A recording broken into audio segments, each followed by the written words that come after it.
Жихан Серхатқа Кадердің әкесі шын мәнінде Тибет екенін айтады. Ол бұрыннан Берак пен Тибеттің арасында бір нәрсе бар деп күдіктенгенін мойындайды. Бірақ Берактың жұрт алдында мінсіз әйел, мейірімді ана болып көрінетін беделіне қарап, ол күдігін басып тастаған. Кейін Кадер келген кезде Жихан бәрін анықтауға тырысады. Ол Тибеттен Денка үлгісін алып тексертеді. Нәтижесінде оның күдігі рас болып шығады. Кадердің әкесі шынымен Тибет екені дәлелденеді. Бұл шындықты естіген Серхат оған қатты ашуланады. Ол Жиханның осынша уақыт бойы шындықты жасырып келгенін кешіре алмайтынын айтады. Ашумен көлігіне отырып, Тибетке бет алады.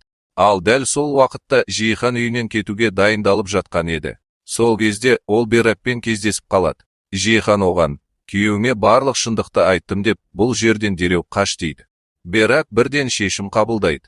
Ол қыздарына тез жиналуды айтып, демалысқа кетеміз деп түсіндіреді. Бірақ қыздар анасының кенеттен неге бұлай асығып жатқанын түсінбей қалады. Әуежайға бара жатқан жолда Жихан терең ойға батып кетеді. Ол бірнеше жыл бұрын карта ойнап, көп ақшадан ұтылып қалған еді. Сол қиын сәтте Серхат оны сабырға шақырып, қолдау көрсеткен болатын. Осыдан кейін Жихан ағасын тастап кете алмайтынын түсінеді. Ол шешімін өзгертіп, көлігін бұрып, Тибетке барады. Ал Серхат Тибетке келіп, Беракпен көңілдес болғанын айтып, олардың арасында қатты жанжал басталады. Серхат оны баспен ұрып құлатады. Сол жерде төбелес басталады. Сол кезде Тибет абайсызда көлік тұрағының екінші қабатынан құлап кетеді. Серхат оны өлтіріп алдым деп ойлап, кетіп қалады. Берак қыздарын алып, үйден кетіп бара жатқанда Кадер жүгіріп келеді. Ол анасына, анашым мені де өзіңмен бірге алып кетші дейді. Берак Кадерге, үйге барып, сырт киіміңді киіп кел деп жібереді. Кадер қуанып сырт киімін тез киіп, қайта жүгіріп шыққанда, анасының кетіп қалғанын көреді. Осыны түсінген Кадердің көңілі қатты түседі. Зейнеп келіп, оны жұбатып, сабырға шақырады. Осы уақытта Жихан Тибетке келеді.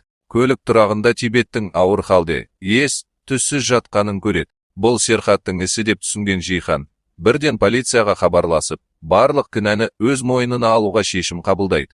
Зейнеп болса, қыздардың бөлмесіне кіріп Берактың оларды алып кеткенін байқайды. Ол бірден Хаял мен Илкимге қоңырау шалады. Алайда Берак қыздарының телефондарын алып, сендерге жаңа телефон алып беремін деп, олардың телефондарын лақтырып жібереді. Серхат үйіне оралады. Зейнеп оның қолдарының қанға боялғанын көріп, бірден жаман нәрсе болғанын сезеді.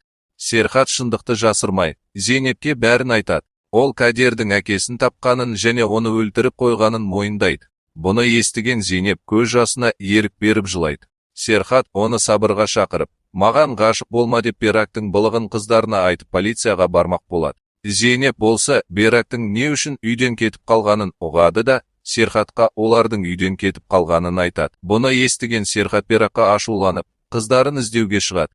Ал сол уақытта Берак банкке барып, қомақты ақша алуға тырысады. Бірақ банк қызметкері оған ақша бермейді. Себебі есепшоттан қаражат алу үшін Серхаттың рұқсаты керек екенін түсіндіреді. Берактың жоспары іске аспай қалады.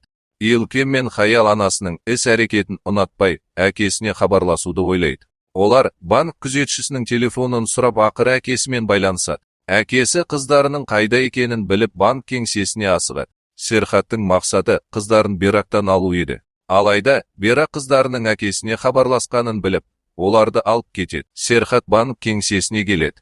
Бірақ қыздарын Берак алып кеткенін біледі. Сол кезде оған аза хабарласып, Жиханның тұтқындалғанын айтады.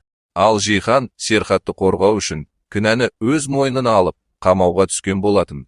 Жиханға әйелі келеді. Жихан азаны қорқытады. Ол өзінің ұзақ жылдарға сотталуы мүмкін екенін айтып, менен құтылып басқаға тұрмысқа шығатын болсаң, сенің қылмысыңды полицияға әшкерелеймін деп ескертеді. Аза қорқып Жиханға оны тастамайтынын айтып уәде береді.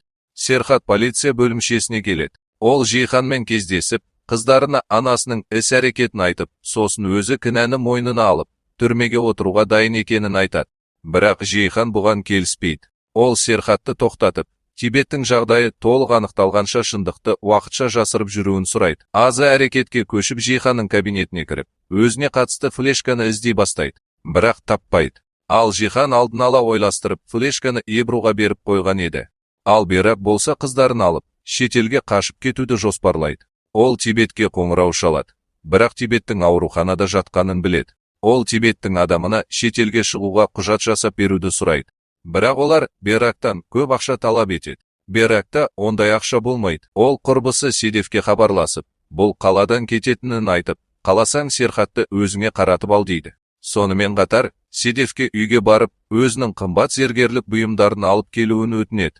Бірақ Седеф шын мәнінде Серхаттың жағында болатын. Сондықтан, ол Берактың айтқанын орындағандай болып, Серхатқа хабарлайды. Серхат пен Зейнеп Седефтің соңынан еріп, ақыры Беракты табады. Бірақ Берактың қасында қыздары болмайды. Серхат одан қыздарының қайда екенін сұрайды. Берак зергерлік бұйымдарын қарақшыларға беріп, қыздарымен шетелге қашпақ болғанын айтады. Бірақ қарақшыларға қыздарын уақытша қалдырып кеткенін мойындайды. Бұны естіген Серхат ашуланады, ал Берак қашып кетеді. Серхат оның соңына түсіп қарақшылармен төбелеседі. Зейнеп полицияға хабарласқанда олар қашып кетеді. Серхат қыздарымен қауышып, Беракқа қарап, өзің шетелге кете бер, бірақ менің қыздарымды жайына қалдыр деп, оны сол жерде қалдырады. Серхат қыздарына анасы туралы шындықты айтуға бел буады. Көп ұзамай Берак үйге қайта келеді. Ол Серхат пен қыздарына өзінің жүкті екенін айтады.